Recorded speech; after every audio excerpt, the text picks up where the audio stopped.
Kisah Siti Nurbaya. Halo sahabat misteri, bagaimana kabarnya? Semoga sahabat dalam keadaan baik, tidak kurang satu apapun. Sebelum menyimak kisahnya, apa salahnya sahabat like, komen, dan subscribe dahulu channel kami ini. Saya doakan yang sudah like dan subscribe, semoga dimurahkan rezekinya, amin. Siti Nurbaya merupakan cerita rakyat yang berasal dari Tanah Minang, Sumatera Barat. Sebagian orang mungkin akan menyangka bahwa kisah cinta layaknya Romeo dan Juliet asal Eropa ini merupakan kisah nyata. Padahal, kisah Siti Nurbaya merupakan kisah yang diangkat dari karya Marah Rusli yang berjudul Siti Nurbaya, Kasih Tak Sampai tahun 1922. Kisah Siti Nurbaya berdasarkan cerita dalam roman Siti Nurbaya. Awalnya Siti adalah anak saudagar kaya. Siti Nurbaya dikenal cerdas serta memiliki prinsip hidup yang kuat. Pemikiran yang berbeda dari para sepupunya tentang pernikahan dan berbagai adat membuatnya memiliki daya tarik tersendiri. Pesona ini membuat Datuk Maringgih, seorang pria tua kaya raya yang memiliki banyak istri, terpesona dan ingin menjadikan Siti Nurbaya sebagai istri mudanya. Namun, nasib baik memihak Siti Nurbaya karena ia telah memiliki tambatan hati, yaitu Syamsul Bahri yang merupakan tetangganya sendiri. Mereka berdua saling jatuh cinta dan memadu kasih.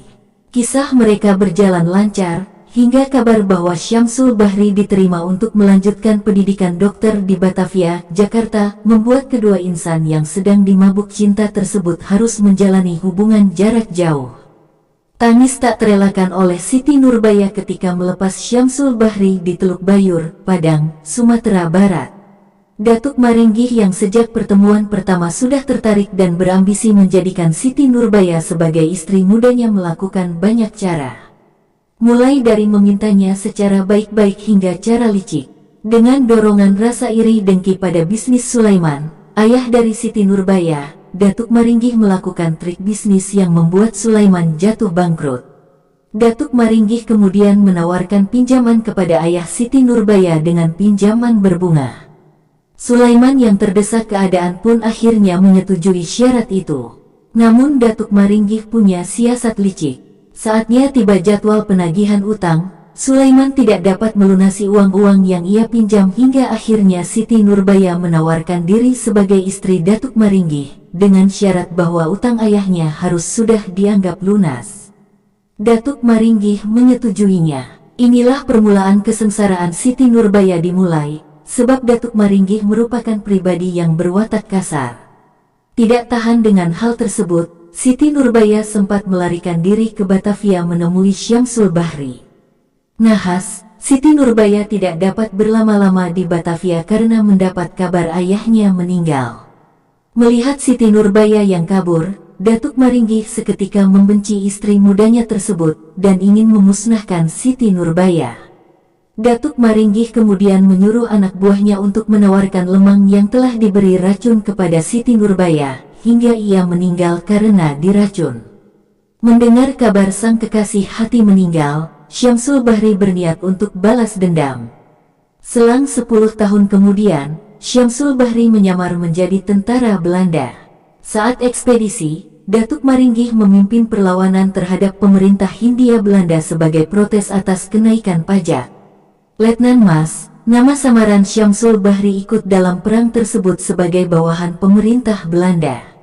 Ia akhirnya menemukan Datuk Maringgih dan keduanya akhirnya bertarung. Datuk Maringgih akhirnya tewas dalam pertempuran jarak dekat tersebut, sedangkan Syamsul Bahri terluka parah. Di akhir cerita, Syamsul Bahri menemui ayahnya untuk meminta maaf. Ia akhirnya meninggal menyusul Datuk Maringgih serta Siti Nurbaya. Cerita rakyat Siti Nurbaya, kisah ini memang meninggalkan pesan, moral serta kesedihan yang abadi.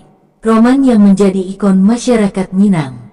Kisah kasih yang terhalang jarak, balas dendam dan budaya membuat kisah ini menjadi kisah fenomenal hingga zaman yang sudah modern saat ini. Namun di balik kisah sedih ini, ada banyak nilai-nilai berharga yang bisa diambil.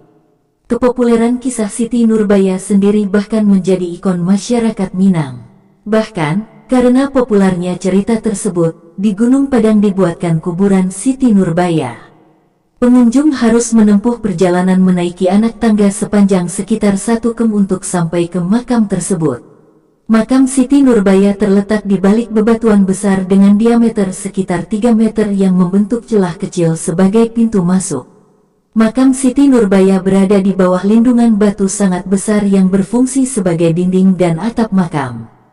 Makamnya berupa batu nisan berwarna putih dan ditutupi kain berwarna putih dan biru. Namun, pengunjung dilarang mengabadikan atau berfoto-foto di tempat ini. Demikian kisahnya, semoga bermanfaat, namun jangan lupa tinggalkan komen, like dan juga subscribe. Yang sudah subscribe semoga dimurahkan rezekinya, amin.